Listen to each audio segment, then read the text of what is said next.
안녕하세요. 이제 막 돌진한 딸아이를 키우고 있는 30대 워킹맘이에요. 이렇게 모르는 사람들한테 제 이야기를 해본 적이 없어서 어떻게 시작해야 할지 모르겠는데 부서가 없더라도 이해해주세요. 지난 결혼 생활은 녹록지만은 않았습니다.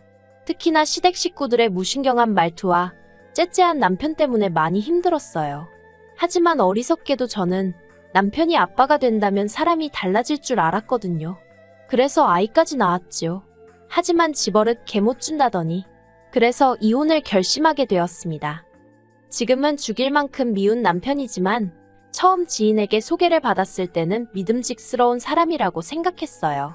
친정아버지가 워낙에 우유부단하신 분이었고 그로 인해 친정어머니가 고생을 많이 하셨거든요. 그래서 저는 꼭 저를 이끌어줄 수 있는 남자를 만나고 싶었는데 연애 내내 남편이 보인 모습이 그랬습니다. 데이트라도 하게 되면 이거 하자 저거 하자며 먼저 나서서 분위기를 주도했고 저에게 무슨 고민거리라도 있어서 털어놓으면 이렇게 해라 저렇게 해라라며 해결책을 제시해주곤 했는데 그게 그때는 다 맞는 말처럼 들릴 만큼 의지가 되었답니다. 그래서 남편이 만난 지 6개월 만에 결혼하자고 했을 때도 먼저 말해주니 좋았고 남편의 선택대로 따라가면 될 줄 알았어요. 하지만 막상 결혼을 해보니 남편은 리더십이 있다기보다는 독단적이었습니다. 특히나 돈 문제에 있어서는 제가 남편보다 월급이 같으면 같았지 단 한 번 10,000원이라도 덜 벌어온 적이 없었는데요. 그런데도 자기가 경제권을 쥐고는 저한테 생활비를 타쓰게 했어요. 그런데 이게 웬걸 결제할 때마다 남편한테 문자가 가면 전화를 해와서는 그걸 왜 했냐 저걸 왜 사냐 어찌나 따져대고 사람한테 책임을 물어대는지 제가 그렇다고 무슨 명품을 사고 유기농을 사 먹고 그러는 것도 아니었는데 말이지요. 심지어 한 번은 친구들을 만나서 스파게티를 먹었는데 비싼 것도 아니고 한 접시에 15,000원짜리였거든요. 그런데 그걸 가지고 스파게티 한 그릇의 원가가 얼만지 아냐? 너는 상술에 놀아난 거라며 어찌나 사람을 깔아뭉개던지. 그래서 남편하고 막말로 박터지게 싸우고 각자 월급은 각자 관리하기로 했습니다. 지금 생각해보면 이때 그냥 이혼했어야 하는데 그때만 하더라도 제가 남자를 잘못 골랐고 섣부르게 결혼을 결심했다는 걸 인정하고 싶지 않았던 것 같아요. 그래도 다행이라고 해야 할지 월급을 각자 관리하기 시작한 이후로는 좀 숨통이 트이는 기분이었어요. 그런데 남편은 아니었던 모양입니다. 그 일이 있고 얼마 지나지 않아서 남편이 다니던 회사에 대대적으로 구조조정의 바람이 불고 있단 이야기가 들려왔어요. 그리고는 저한테 대놓고 말은 안 했지만 자꾸 앓는 소리 죽는 소리가 늘어가는 게 월급이 줄은 모양이 돼요. 저희는 월급을 각자 관리하면서 생활비도 똑같이 각출해서 썼었는데 언젠가부터 한다는 소리가 자기는 회사에서 저녁 해결하고 올 때도 있는데 왜 식비를 똑같이 내야 되냐 하질 않나? 자기는 씻을 때 뜨거운 물 많이 안 쓰는데 난방비가 너무 많이 나왔다나? 진짜 제 얼굴에 침 뱉기 같아서 차마 일일이 적을 수는 없지만 별 말 같지도 않은 소리를 하면서 생활비도 저보다 덜 내고 싶어 하더라고요. 그렇지만 그럴 때마다 저는 남편이 그런 말을 무슨 의도로 하는 건지 뻔히 알면서도 못 알아듣는 척 모른 척하며 무시해버렸습니다. 만약 그렇게까지 왜 참고 살았냐고 물으신다면 솔직히 친정부모님이 항상 입버릇처럼 하시던 말씀이 이혼하면 여자만 손에다 였거든요. 이혼녀 딱지 달고 세상 살기가 쉬운 일이 아니라고요. 그리고 저도 당시에는 그런 친정부모님의 말씀에 어느 정도 동의하는 바였어요. 지금도 연예인 부부가 이혼하면 여자 연예인은 이혼녀로 낙인 찍고 다시 연애라도 하면 무슨 큰일 난 것처럼 이야기를 하지만 남자 연예인이 누굴 만난다고 하면 능력 있네 어쩌네 그렇게 띄워주잖아요. 예쁘고 돈 잘 버는 연예인한테도 그렇게 잣대가 엄격한데 하물며 일반인인 제가 이혼녀 딱지를 달고 세상 살기가 쉬울지 상상이 가질 않았지요. 그래서 이혼을 생각하는 대신 남편을 개조해야겠다고 생각했습니다. 제가 잘 가르쳐서 데리고 살 만한 인간으로 탈바꿈시켜야겠다고요. 그리고 그때 친한 친구가 자기 남편도 매번 회식이다 뭐다 귀가가 늦었는데 애가 생긴 이후로는 사람이 달라졌다고 하대요. 그래서 저도 아이를 가졌어요. 산후조리원에서 돌아온 이후로 육아휴직을 쓰다가 복귀를 하게 되면서 친정어머니의 손을 빌리게 되었습니다. 원래는 시터를 쓰려고 했는데 여러 가지 불미스러운 뉴스들을 접하고 나니까 솔직히 아무리 전문가라고 하는 사람들이라고 해도 믿고 맡기기가 쉽지 않더라고요. 그래서 친정어머니께 부탁을 드렸네요. 그런데 아무리 외할머니라고 해도 솔직히 하루 종일 아기랑 시간을 보내는 게 쉬운 일은 아니잖아요. 친정어머니도 당신 나름대로 시간을 보내시던 일정도 있으셨을 테고요. 그래서 처음부터 한 달에 200 정도는 챙겨드릴 생각이었어요. 왜냐하면 제가 알아본 시터들 중 경력이 거의 전무한 사람들도 200은 불렀거든요. 그런데 이 얘기를 남편한테 하니까 기껏 한다는 말이 제가 직장을 관두고 애를 보면 되는데 기어이 회사를 다니려니까 이렇게 된 거 아니냐며 시터를 고용하건 친정어머니께 부탁을 드리건 그건 제가 엄마로서 직무를 유기해서 그런 거니 그로 인해 발생하는 지출은 저더러 알아서 해결하라대요. 어이가 없어서 애는 나 혼자 만들었냐고 물었습니다. 당신도 애 아빠니까 당연히 절반은 내야 되는 거 아니냐고요. 하지만 남편은 육아는 남자의 영역이 아니라는 헛소리나 해대면서 죽어도 못 낸답니다. 황당하고 어이없고 치사하고 그래서 그래 해보자라는 생각에 남편에게 알겠다고 했네요. 그리고는 월급을 각자 관리하는 수준에서 벗어나 완전히 친정은 친정대로 시댁은 시댁대로 그렇게 챙기며 살게 되었지요. 한편 신우는 처음으로 자취를 시작했습니다. 시집갈 때까지 부모님 옆에 딱 붙어 살 거라더니 어쩐 일로 혼자 살기로 했다대요. 그래서 그러냐 하고 말려다가 그래도 또 신우랑 사이가 특별히 나쁜 것도 아니었고 집들이 한다고 오라고 하니까 빈손으로 가기도 뭐해서 요새 자취생들 사이에 유행한다는 커피 머신을 선물해줬어요. 그랬더니 관계 있어서 그런가 며칠 뒤 남편이 저한테 10만원짜리 상품권을 하나 주면서 장모님 갖다 드려 그러는 거예요. 백화점 상품권인가 하고 봤더니 그건 아니고 어디 전통시장 상품권이더라고요. 이걸 어디서 쓰나 싶긴 했지만 그래도 남편이 정말 모처럼 저희 친정어머니한테 선물하는 거였거든요. 그래서 난처한 기색은 내비치지 않고 알겠다고 고맙다고 했습니다. 그런데 친정어머니도 상품권을 받으시곤 저랑 비슷한 반응을 보이셨어요. 마음은 고마운데 어디서 쓸 수 있을지나 모르겠다면서요. 그리고는 한 일주일 정도 지났을까요? 친정어머니가 갈비찜을 해주셨습니다. 저희 남편더러 사위가 준 상품권으로 이렇게 좋은 고기도 먹어본다 하시면서요.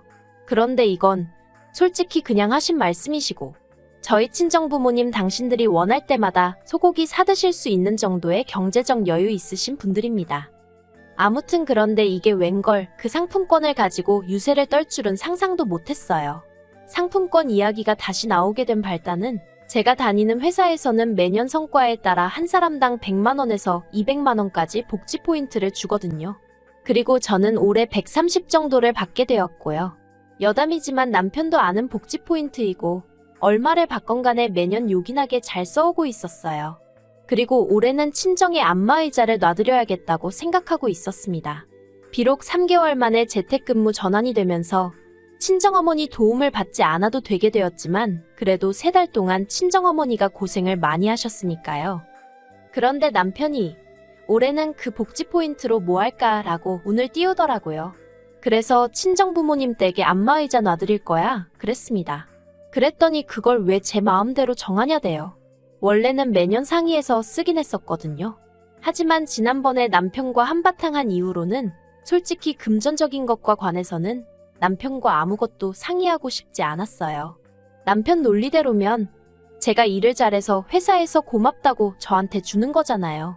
그러니 순전히 제 몫인 건데 왜 남편이랑 상의해야 하나 싶었던 거지요. 그래서 남편한테 제 생각 그대로 이야기했어요. 내 포인트 내가 쓰고 싶은데 쓰겠다는데 뭐가 문제냐고요. 그랬더니 남편이 그러면 시댁은 시부모님은 생각 안 해? 그러는 거예요. 어이가 없어서 당신은 처가 생각 얼마나 하고 사냐고 따졌습니다. 그리고는 그렇게 시부모님 사드리고 싶으면 당신이 당신 돈으로 사드려. 월급 받아서 그 돈 다 뭐해? 생활비라고 100만원 주고 나면 당신 생전 나하고 1원 한 푼 상의해서 쓴 적 있어. 그러니까 이번에도 알아서 잘 사드리라고 쏴붙여버렸네요. 그러자 남편이 입술을 대빨래 밀고선 인정머리가 있네 없네. 누가 누구한테 할 소리를 하던지요. 그런데 그 일이 있고 며칠 뒤 생각지도 못한 사람에게서 연락을 받았습니다. 바로 신우였어요.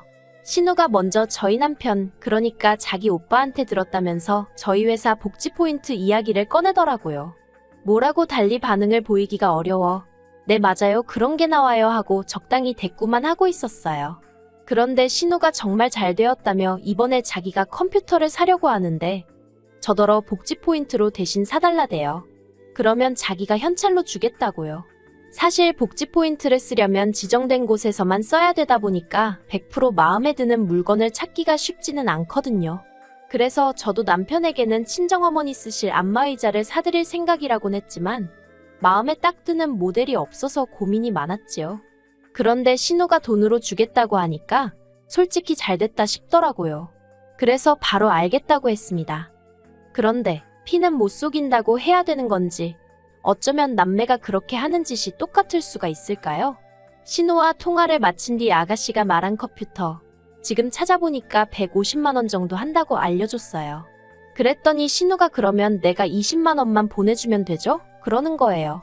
순간 이해가 안 돼서 신우더러 그게 무슨 말이냐고 150만 원짜리라니까 웬 20만 원이냐고 물었어요. 그랬더니 또다시 신우는 복지 포인트 쓴다고 했잖아요 그러는데 그리고는 서로 간에 몇 번 더 말이 오가고 나서야 상황 파악을 할 수 있었습니다.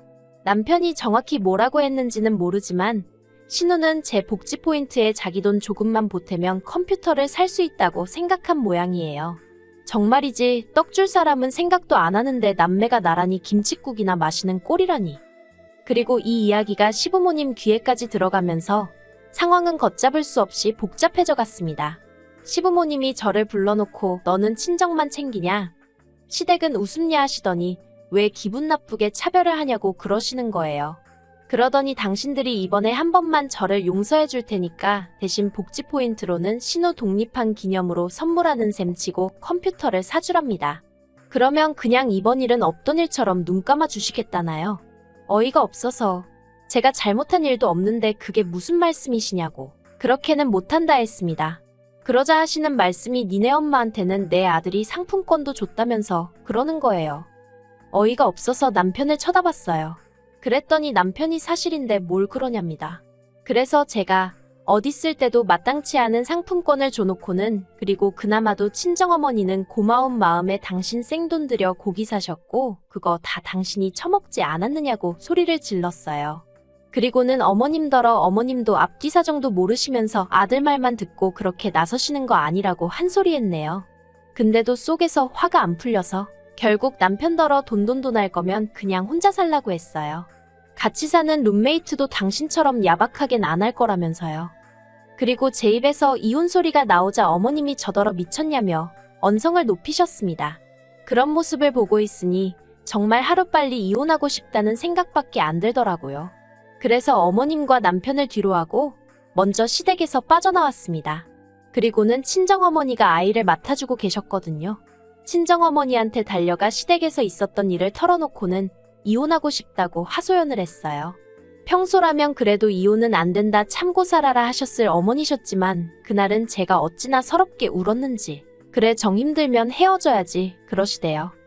그래서 지금 변호사 사서 이혼소송 진행하고 있습니다. 협의이혼이 아니라 이혼소송까지 가게 된 건 남편이 양육비 가지고 어쩌고저쩌고 하며 그걸 깎으려 들었기 때문이에요. 솔직히 위자료는 생각도 없었고 애 양육비만 약속해 주었으면 했어요. 많지도 않았고 한 달에 80만 원 정도를 생각하고 있었지요. 그런데 양육비를 흥정하려 드는 남편의 모습에 너무 열받아서 아예 위자료도 받아야겠다고 제가 마음을 바꿔먹었어요. 그래서 소송으로 진행하게 되었습니다. 시간이 좀 걸리기야 하겠지만 변호사 말이 저는 걱정할 거 없다고 하더라고요. 남편은 결혼만 하면 제가 월급도 죄다 갖다 바치고 연애 때처럼 남편 말에 꼼짝도 못하고 따르고 그럴 줄 알았나 봐요. 어리석었던 거지요. 요새 그렇게 사는 여자가 몇이나 된다고. 그리고 저도 제 몸 하나 건사하고 살 능력은 되는데 못하러 그러겠어요. 하지만 지나간 일 곱씹어봤자 의미 없고 적어도 앞으로는 남편과 얽힐 일은 없을 테니 그걸로 만족하며 살아보겠습니다.